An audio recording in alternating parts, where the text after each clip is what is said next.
Hey there, subscribe to my channel, and also press this bell icon so you never miss any new updates, cause whenever we upload new video you will get a notification on your phone. Between a woman making inquiries and a school receptionist. First, you have some time to look at questions 1 to 6.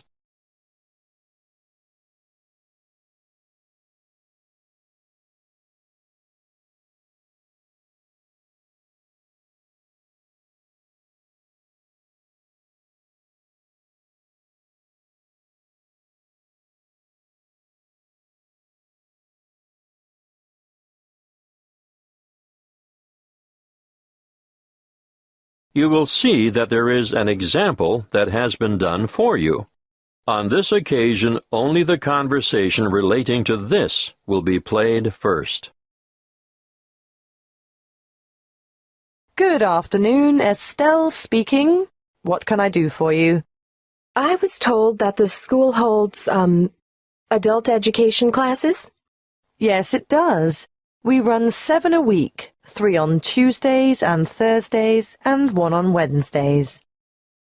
The receptionist, Estelle, says the school holds 7 classes a week, so 7 has been written in the space. Now we shall begin.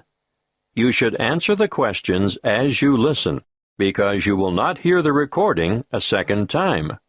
Listen carefully and answer questions 1 to 6. Good afternoon, Estelle speaking. What can I do for you?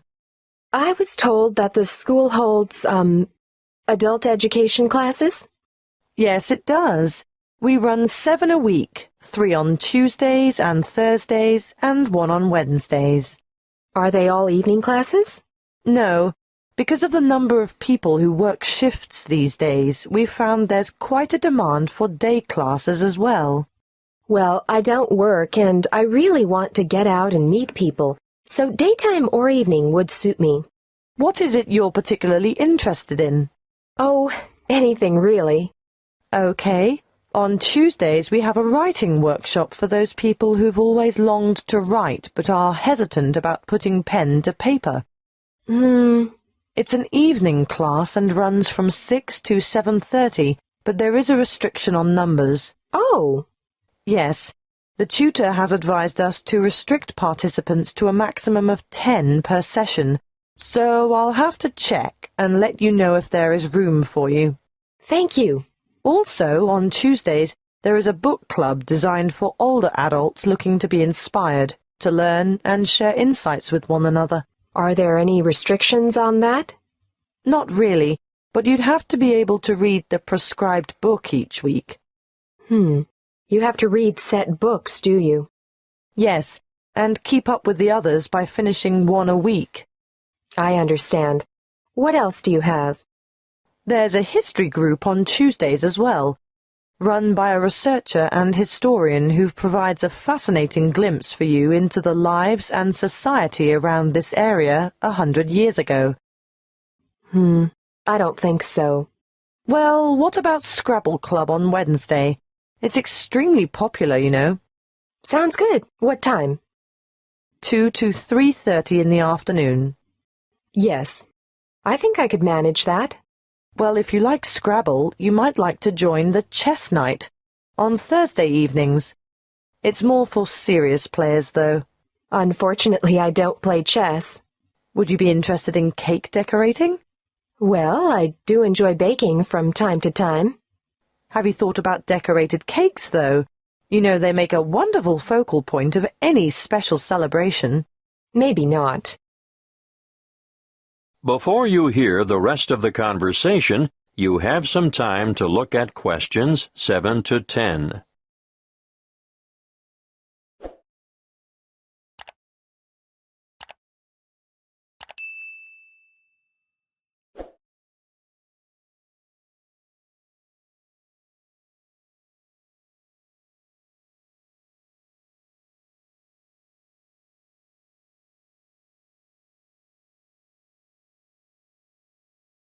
Now listen and answer questions 7 to 10. Look, I don't know if you'd be interested, but next month there's going to be an Adult Learners Week, and it's a great opportunity to learn something new and meet a lot of people. All the events are free, but booking is essential. What are the events? I'll give you a brief rundown, and if you decide there's something in it for you, I can send you all the details. Great! When is it? The first week in September, from the 1st to the 8th. Oh, are they all daytime events? Yes, but some are half-day and some are whole-day sessions. Can you just quickly tell me about the half-day ones, please? Okay. The Techno Expo will help you work with social networking tools, and you can learn more about online privacy and security and online entertainment. That's Monday the 1st. In the morning? Actually, it's after lunch, from 1 to 4:30. What else is there in the afternoon? While on Wednesday, there's work-life balance, understanding how to assess what you really value, the importance of balance and harmony in your life, and how to achieve it. That's another one I'd like to go to. Are there any more? No more half-days in the afternoon. Wait a minute. There is a poetry event. What does that entail? Writing some inspirational poems and sharing them with the class. No, thank you. I'm not going to read my poems to other people. I know what you mean. One more thing. Can you tell me where all the events are being held? Yes, all the workshops are at the Central Library.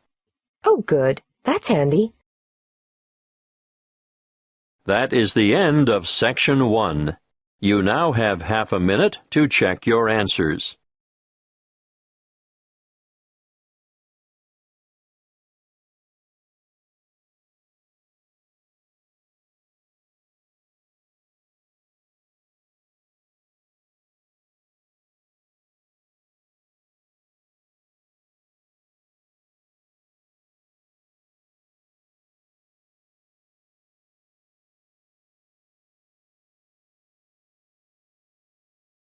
Now turn to Section 2.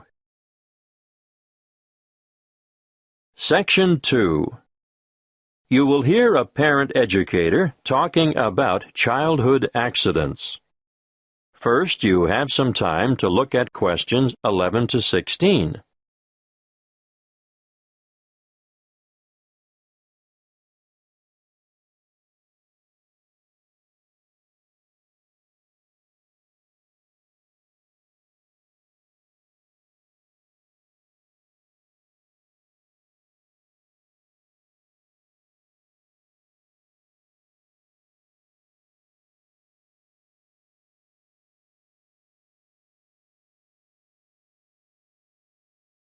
Listen carefully and answer questions 11 to 16.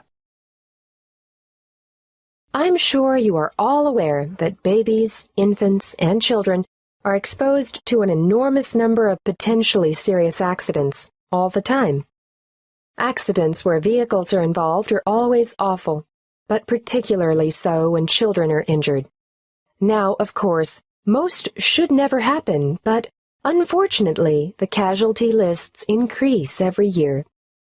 It still surprises me that so many youngsters fall from shopping carts, for example. With small children, however, the highest proportion of accidents will occur inside the house or in the backyard. Many of the risks are obvious, but are often ill-considered, even in well-organized homes.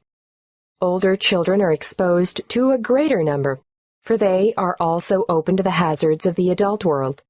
This should be kept well in mind by parents. Education is vital. There are some very good television shows which do the job quite well, but children should be educated from the moment they learn to crawl. And so I'd say the best teachers are parents, who can instill safety habits in the responsive minds of their children by constant repetition. In this way, they will gradually learn to avoid the danger zones. Of course, if they go to preschool, there'll be fewer hazards there, but I'm going to cover a few of the important household areas now. Firstly, kitchen hazards. The family kitchen is actually no place for a child, although children may spend a lot of time there with their mothers. All I can say is never leave saucepans on stoves with their handles jutting out. It's easy for little hands to seize hold of them, and adults can even catch themselves on them too. Scalding is a serious issue for grown-ups and children alike. If you are transporting dangerous items about the kitchen, always look to see where children are standing. Hot items are naturally high risk. Cooking with an infant at your feet can be very dangerous. Be careful with sharp and heavy objects as well. And not the least of dangers is treading on the child, or their hands or feet at any rate. Let's move on to poisoning now. An amazing number of household items are potentially lethal to babies but are often carelessly left around. Bleach, drain cleaner, and similar items should be kept out of reach of infants, who have no idea of their risks. And a word of warning here, never reuse juice bottles as containers for lethal fluids, and never leave these items within access of infants. Playground equipment deserves a mention too. Even in the most skillfully designed playground, accidents occur. We all enjoy the seesaws, but do make sure that they are evenly balanced. Personally, I don't understand the attraction of the roundabout. It makes me feel sick to my stomach, but the little ones enjoy the ride. Swings are great fun, but children just don't understand the danger of a swing suddenly coming back and striking a standing child. The results are often big bruises or even broken bones. Fractured skulls are the worst playground injuries I've seen, and these are common when young ones fall from a height such as the top of a climbing frame. I think the slides are much safer. Whatever your preference, though, be sure to keep a watchful eye on your children in the playground. Before you hear the rest of the talk, you have some time to look at questions 17 to 20.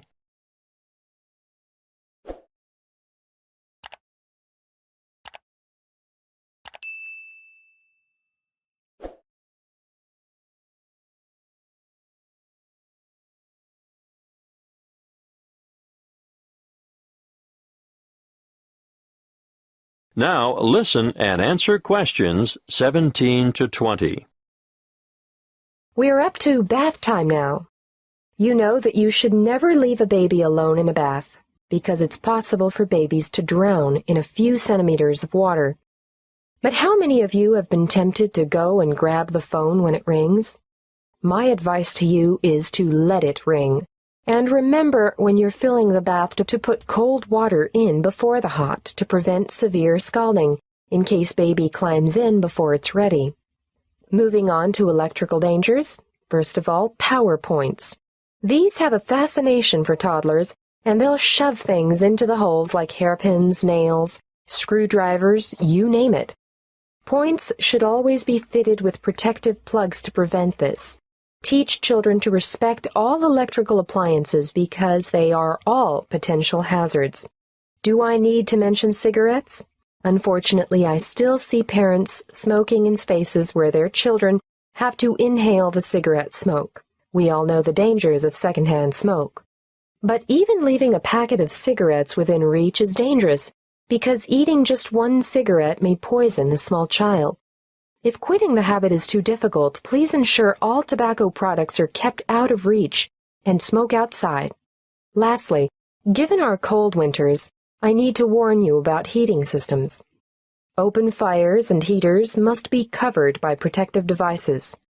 Even radiators and other sources of heat, which are attractive to children, can cause a nasty burn on sensitive young skin.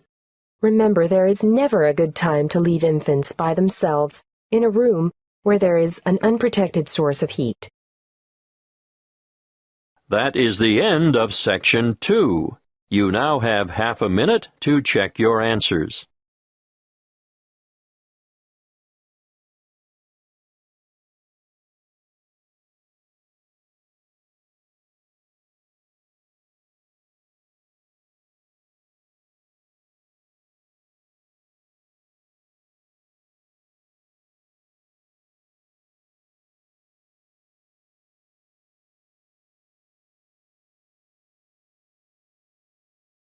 Now turn to Section 3.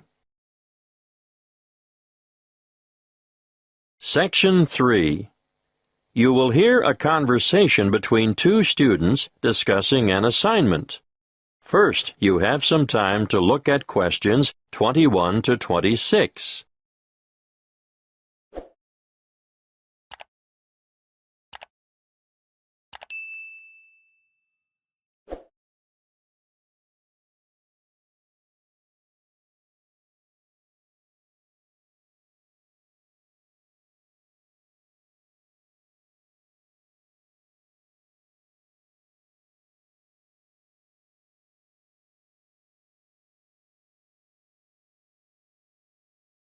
Listen carefully and answer questions 21 to 26. Hi, Opal. Any ideas about what we should do for our geography project? Hi, Perry. Yes, I'd like to do something on wetlands. I think that's a great idea. Where do we start? With a definition, of course. Something like a marshy area of land where the soil near the surface is saturated or covered with water, forming a special habitat for wildlife. And we could add, the flora and fauna of the area are reliant on the waterlogged soil for their survival. Yes, that's a major problem, actually. When commercial developers or farmers come along and decide to drain the swamps, everything dies. The practice is all too common, unfortunately. Did you know that as a result, wetlands are recognized internationally as one of the most threatened types of habitat? That's right. We'll have to be sure to discuss their importance in our assignment. But first, I think we should state some of the particular characteristics of wetlands. Well, there are 3 that I can think of. To start with, wetlands are limited areas of open water, which vary depending on seasonal fluctuations. Yes, and the second could be that there's usually a variety of water-tolerant flora on the banks and throughout the water. Of course, depending on the time of year, there may be more or less water, but levels generally remain quite shallow. Okay, now let's move on to the importance of wetlands. Shall we start with plant and wildlife habitat? Yes, I think we should point out that wetlands are homes for countless species of water birds, frogs, invertebrates, and fish. And they support many varieties of water-loving plants. Which brings us naturally to the topic of biodiversity. Even small wetlands act as borders between land and permanent water. They turn into refuge areas or sanctuaries in times of drought, and they often support rare and threatened plants and animals found nowhere else. Exactly. And they're especially important as nurseries and breeding grounds for all kinds of fish, birds, and invertebrates. Wetlands are important for improving the purity of the water, too. Yes, that's because the flow of water through the wetlands is slowed by bank and in-stream plants, and so it allows sediment to settle. Nutrients such as nitrogen and phosphorus and other pollutants are removed as the water passes through. Before you hear the rest of the conversation, you have some time to look at questions 27 to 30.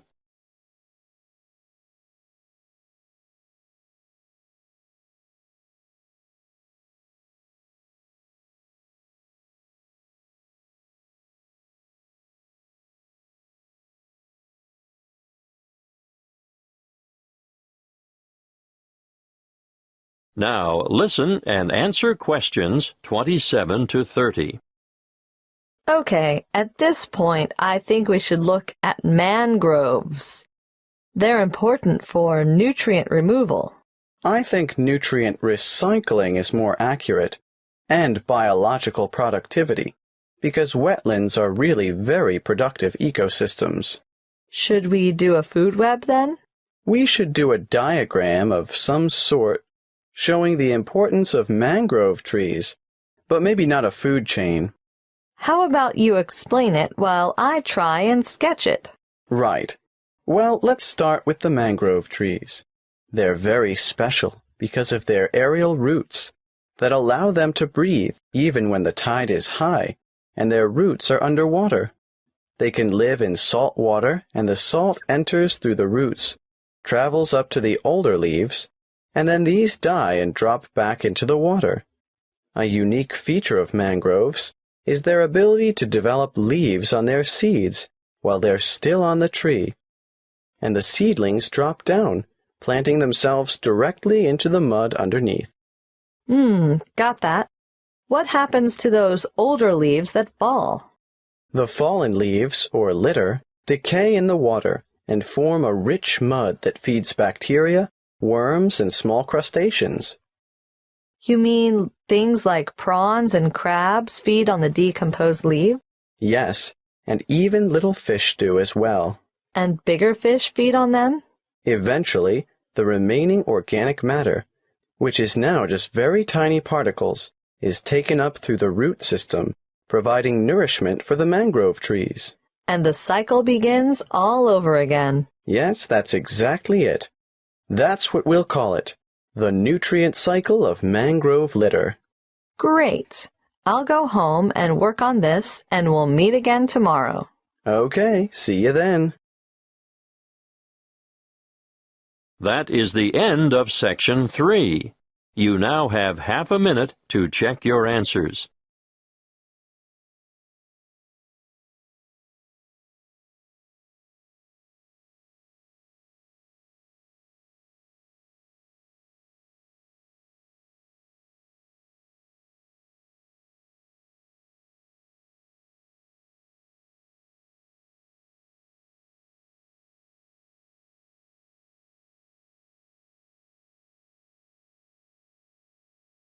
Now turn to Section 4. Section 4. You will hear a lecture on meteorology and cloud formation. First, you have some time to look at questions 31 to 40.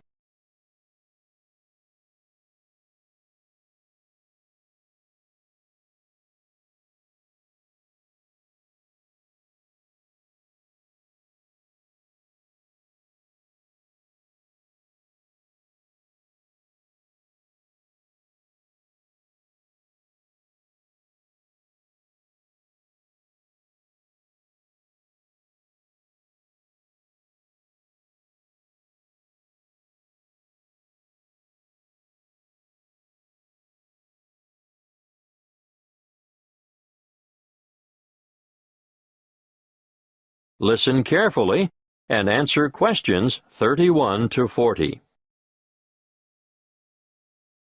Good morning. It's good to see so many of you taking an interest in meteorology.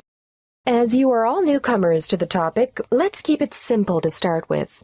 In fact, let's begin with a very simple definition of what meteorology is. The suffix, ology, gives you a clue.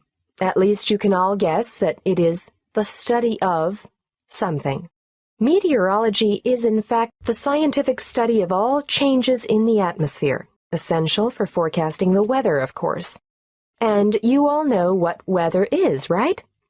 The four main ingredients are the sun, the atmosphere, water vapor, and the wind.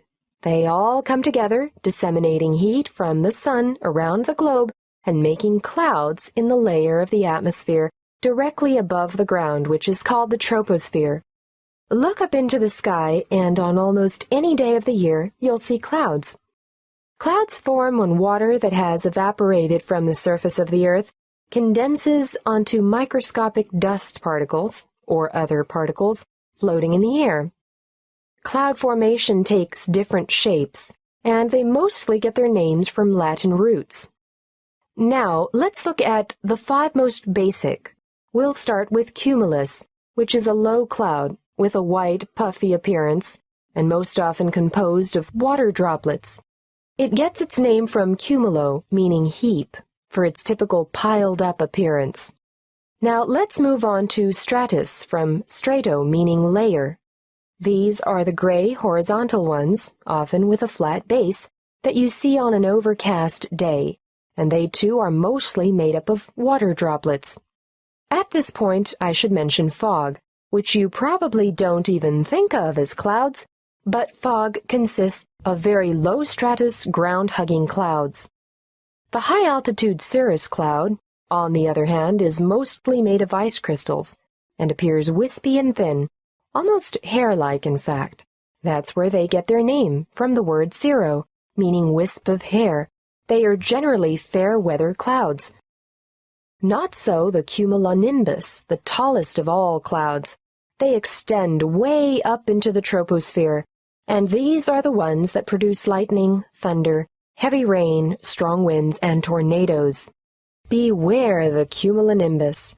You already know what cumulo means, and it won't surprise you to find out that nimbus means rain, and added as a suffix is an indication of clouds' ability to produce precipitation, which could be rain, snow, or hailstones.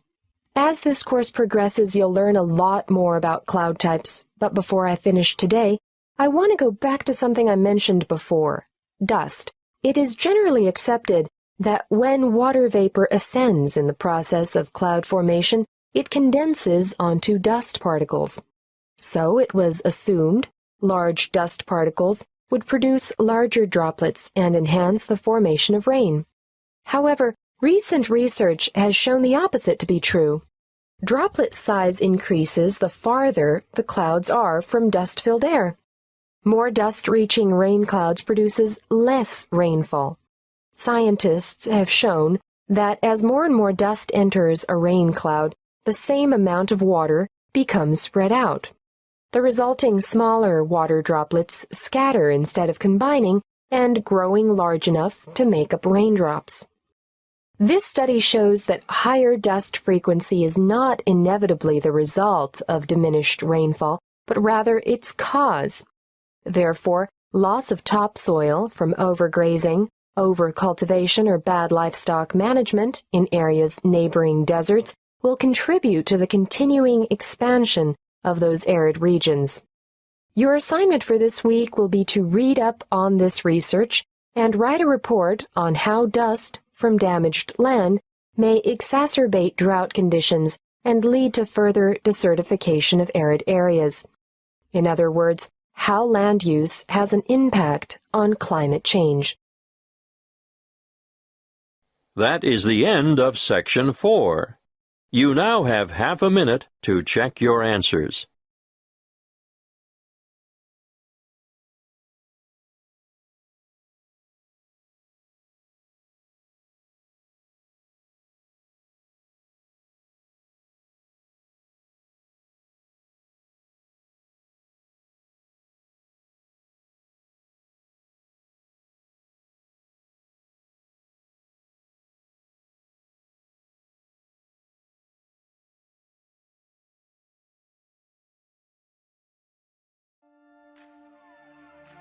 That is the end of the listening test.